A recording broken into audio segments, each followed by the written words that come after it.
Dans le reste de l'actualité, on connaît un peu plus les raisons des coupures répétitives d'électricité, des aléas climatiques. Ils sont pour quelque chose. Le manque d'eau dans certains barrages hydroélectriques est une cause majeure favorisant ces problèmes de fourniture d'électricité. La compagnie ivoirienne d'électricité a ouvert ce jour à nos équipes l'un des barrages hydroélectriques qui permet la production de cette énergie. Dans le reportage qui va suivre, les spécialistes de l'énergie font des précisions. Un sujet de nos envoyés spéciaux au barrage d'Ayamé, Nadia Edja et Eric Kimo. Barrage hydroélectrique d'Ayamé. Ce lac, matière première pour la production d'électricité, sur ce barrage, à Tari, de 1088 millions de mètres cubes, le volume de l'eau se retrouve aujourd'hui à 342 millions de mètres cubes. Un cas généralisé à tous les autres barrages du pays, avec comme conséquence des perturbations dans la fourniture d'électricité depuis maintenant plusieurs semaines.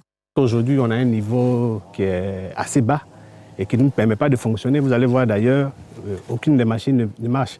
Les machines sont disponibles, on est prêt pour vraiment produire, mais l'eau ne suffit pas pour produire. Vous prenez par exemple Kossou, le lac de Kossou. En situation normale, à cette période de l'année, on devrait être autour de 187, le niveau 187.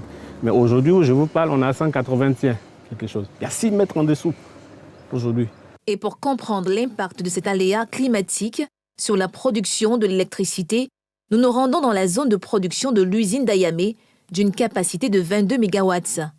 Ici, chacune des 2 machines de production de 11 MW est à l'arrêt. Pour produire de l'électricité, on a besoin d'eau. Comme on vous a expliqué tout à l'heure en amont, cette eau qui est stockée, qui a une hauteur, on la fait passer dans des conduites qu'on envoie sur une turbine qui, à son tour, va entraîner l'alternateur et va nous permettre de produire de l'électricité. Actuellement, le groupe, au maximum, on va autour de 6. Mais c'est le groupe de 11. C'est le groupe de 11, vous voyez, on a une perte de 5 MW à cause du manque d'eau. L'eau nous limite à 6,6, donc ça fait 12.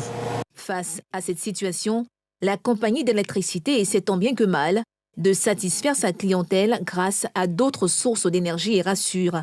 Il y a un mix aujourd'hui en Côte d'Ivoire pour la production. On produit à base de gaz ou on produit à base de l'hydraulique. En fait, c'est les deux mêmes qui sont mélangés.